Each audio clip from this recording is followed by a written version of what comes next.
Muy buenas noches, profe Marjorie. Mi nombre es Víctor Alfonso Potes Vargas, estudiante de Ingeniería en Sistemas. Me tocó, bueno, escogí el tema técnicas de pruebas de software.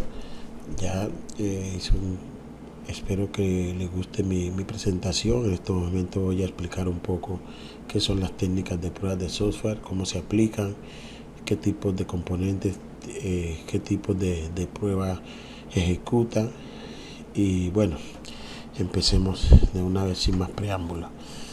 Bueno, entonces tengo mi tabla de contenido. Como les decía, voy a hablar de las técnicas de software, de las pruebas funcionales, de los tipos de pruebas funcionales, de las pruebas no funcionales, los tipos de pruebas no funcionales. Voy a hablar de algunos beneficios cuando se ejecuta la prueba funcional. Voy a hablar de unos métodos de prueba, ya es como un contexto pues de lo que son las técnicas de pruebas de software. Y listo, sigamos. Bueno, entonces las técnicas de software. Las técnicas de software son la actividad que se aplica para verificar el funcionamiento y encontrar errores de un software. ¿Ya? O sea, ¿qué queremos decir con eso? Nosotros cuando ejecutamos una técnica de prueba de software, vamos a verificar que el producto que estamos desarrollando o que estamos implementando sea de calidad, que cumpla con todos los requerimientos, que cumpla ya con las condiciones que nos da el cliente para que su producto sea funcional. Pero para eso nosotros las técnicas de software se clasifican en general en dos tipos de pruebas, en dos pruebas, que son la prueba funcional y la prueba no funcional. Entonces, a continuación vamos a hablarle de cada una de las pruebas funcionales y no funcionales y los tipos de pruebas que ejecutan cada una de esas pruebas. ¿Listo? Entonces, sigamos. Entonces vamos a hablar de las pruebas funcionales, perdón. Entonces, las pruebas funcionales son las que se realizan durante la etapa de implementación de un software, ya para verificar que el software sea eficiente y ágil. ¿Qué queremos decir con eso? Esta prueba funcional es donde es la implementación pues del software, ya donde le vamos a hacer las pruebas de cómo funciona el software, cómo funcionan los componentes, cómo funciona su interfaz, ya bueno, cómo es la funcionalidad total de la aplicación, ¿ya? Entonces, para eso tenemos unos tipos de pruebas de software que son las que ejecutan para verificar pues que este programa funcione bien. Entonces tenemos la prueba unitaria, tenemos la prueba de componente, la prueba de humo, la prueba de interfaz, la prueba de regresión y la prueba beta o acetación. ¿Listo? También en la imagen lo podemos verificar las pruebas funcionales. Tenemos la prueba de instalación, que viene siendo pues la misma de componentes. Tenemos la prueba de interfaz de usuario. Tenemos la prueba de interfaz de compatibilidad, que es muy importante. Y tenemos la prueba de aceptación y la prueba de regresión. ¿Listo? Entonces vamos a definir cada una. Vamos a dar una breve explicación de cada una de ellas. Tenemos la prueba unitaria, pues esa prueba unitaria es la que realiza el desarrollador en todo el proceso del desarrollo del software, donde pues él está verificando de que su software, lo que él está implementando, vaya teniendo los filtros pertinentes y se vaya ejecutando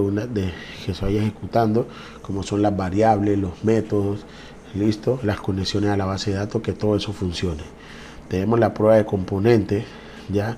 Las pruebas de componentes son donde en teoría general son las entradas, listo, las entradas pues del sistema son los procesos y las salidas. ¿Qué quiere decir? Lo que nosotros ingresamos, el proceso que ejecuta el sistema y la salida que nos da el sistema, o sea, lo que nosotros visualizamos. Tenemos la prueba de humo. La prueba de humo es prácticamente la compilación durante el desarrollo del software, cuando implementamos funciones, ya implementamos lo que queremos que haga el sistema, y pues dado a eso tenemos que ir verificando para mirar si lo que estamos implementando va quedando bien. o sea, o no funciona, por decirlo así. Tenemos la prueba de integración, como la palabra lo dice, pues la prueba de integración es donde nosotros integramos varios módulos, ya integramos el sistema a varios módulos y después eso es un solo sistema y esos módulos deben de trabajar eficiente en esa integración. ¿Ya? Tenemos la prueba de regresión, ya esa prueba de regresión es para verificar la funcionalidad del sistema, ya donde nosotros, si generamos un cambio en el sistema, no nos vaya a, ¿cómo se dice? No nos vaya a comprometer los que ya está listo. Entonces, antes de nosotros ejecutar digamos, una versión nueva, ya debemos de verificar que no nos vaya a generar un error con los que ya tenemos aprobados. Entonces, si nosotros ejecutamos eso, como son versiones, podemos revertir el sistema y volver a hacer volver a ejecutar pues esa versión. Ya tenemos la prueba de aceptación, que puede ser la prueba que es la más importante, porque pues cuando nosotros ya entregamos el software, eso ya es parte del usuario, ¿no? El usuario ya va a verificar si su sistema, que el cliente, pues, si el sistema que él manda a implementar le funciona con todos los requerimientos que él nos proporcionó.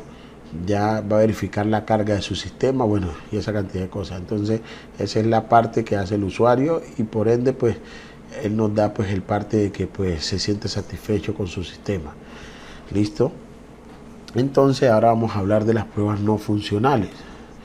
Las pruebas no funcionales ya básicamente es documental, donde nosotros aplicamos la ISO 25000.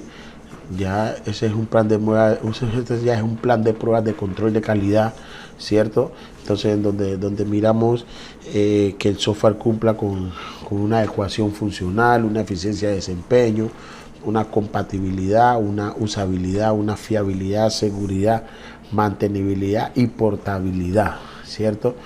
Entonces, para eso ejecutamos unos tipos de pruebas no funcionales que son, tenemos la prueba de volumen, tenemos la prueba de estrés, la prueba de carga, tenemos la prueba de configuración, tenemos la prueba de usabilidad, tenemos la prueba de seguridad, tenemos la prueba de resistencia, la prueba de escalabilidad, tenemos la prueba de recuperación y la prueba de mantenibilidad. ¿Listo? En esta imagen pues muestra claro cómo es la prueba de no funcional, que eso ya es lo que nos muestra el sistema en nuestra página, donde miramos en la interfaz de usuario cómo se comporta el sistema. Ya ellos lo que están haciendo es una verificación, mirando cómo carga el sistema, cuánto tiempo carga, cuáles son las cargas que soporta el sistema, bueno, y todo eso. Entonces vamos a mirar pues las definiciones de cada una de esas pruebas. Entonces tenemos la prueba de carga, pues esa nos identifica qué cantidad de carga puede soportar el sistema, es decir, cuántas personas pueden trabajar a la misma vez, ya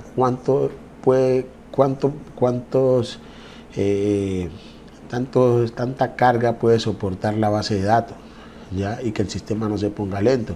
Tenemos la prueba de estrés, que esa busca reventar el sistema, es decir, tratarlo de saturar y a ver cómo nos responde y cuál es su capacidad operativa con esa cantidad de carga que le estamos proporcionando. Ya tenemos la prueba de volumen, listo, donde la prueba de volumen validamos la cantidad de datos insertados a la base de datos, que todos esos datos lleguen a la base de datos, que entren a cada una de sus tablas, ya que la base de datos esté guardando la información estructurada, ya donde podamos generar consultas, la funcionalidad de la aplicación, y buscamos también medir el desempeño y respuestas del sistema en tiempos límites, ¿verdad? Entonces son pruebas muy importantes. Tenemos la prueba de configuración, ya. Esto es donde podemos verificar que nosotros hacemos varias configuraciones del sistema y el sistema nos acepta esos tipos de configuraciones, ¿ya? Y no nos genere ningún error. Es decir, si yo hago un cambio de configuración, el sistema me lo acepte. Tenemos la prueba de usabilidad, donde eso pues es donde el usuario es el que interactúa con el sistema y mira cuál es la capacidad de carga.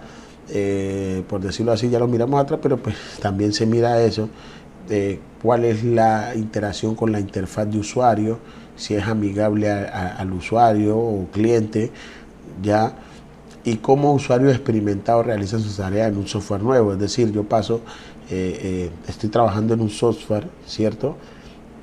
Y sabemos que a veces los software, cuando recién salen, que están nuevos, tienden a caerse la página, tienden a tener funciones que no, valga la redundancia, no funcionan. Entonces todo eso lo verificamos en la prueba de usabilidad, porque pues eso lo que más vamos a medir es cómo se comporta el sistema con el usuario, ¿ya? Y cómo el usuario puede memorizar la funcionalidad que tiene el sistema. Entonces por eso es que hay que hacer interfaz de usuario amigables al cliente para que el usuario se familiarice con él y no cometa errores al montar sus informaciones de sus empresas, o para el fin que tenga el sistema. Tenemos la prueba de seguridad, que es una de las más importantes, donde vamos a hacerle pruebas al sistema que personas sin credenciales no puedan ingresar, que las claves de usuario estén encriptadas dentro del sistema, que la IP sea una IP privada, y tomar todo lo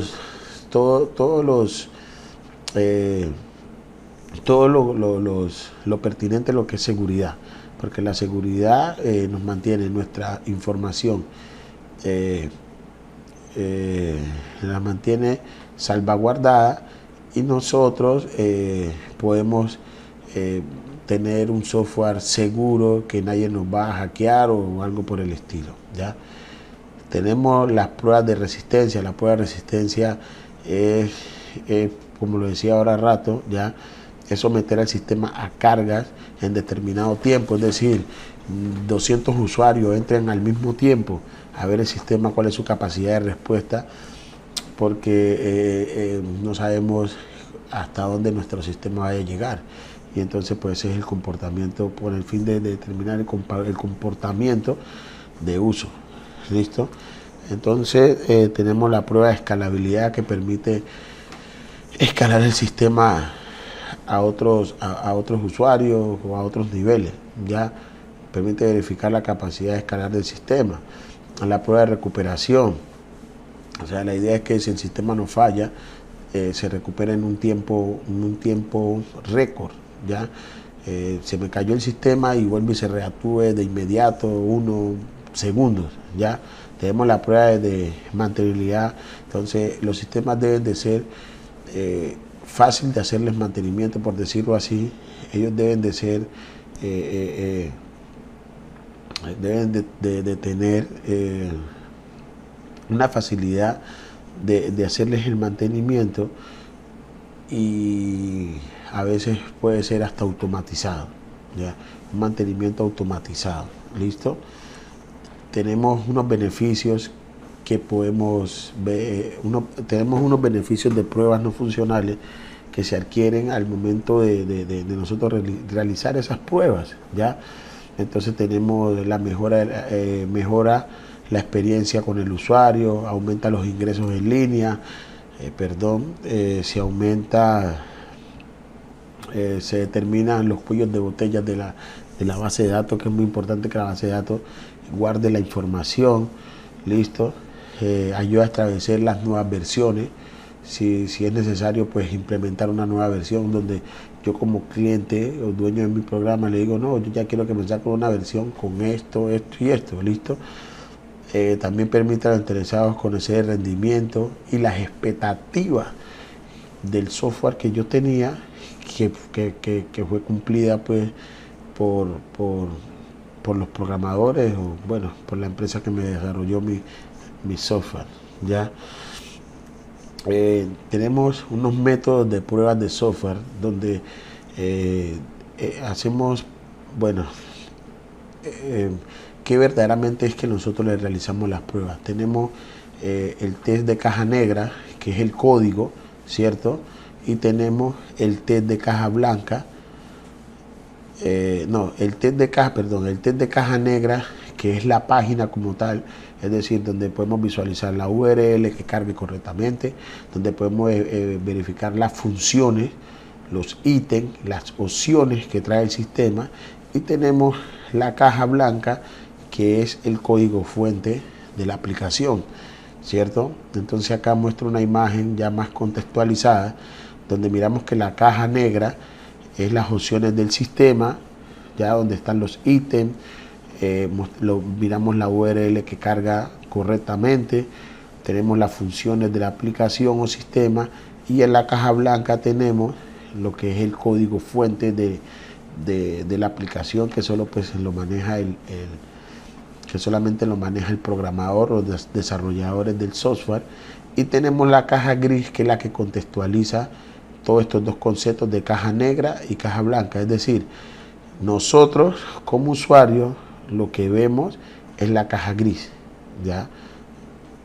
Solamente vamos a ver la caja gris, pero pues no tenemos esa percepción de que ambas cajas son diferentes una de la otra, porque el usuario no sabe nada de eso.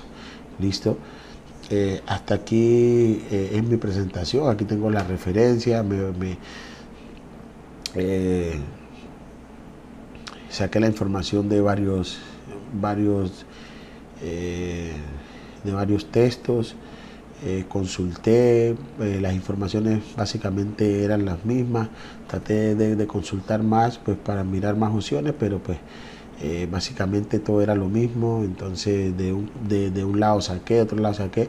Entonces, profe, ya pues esta es mi presentación. Muchas gracias por su atención y espero que le guste. Hasta luego y gracias.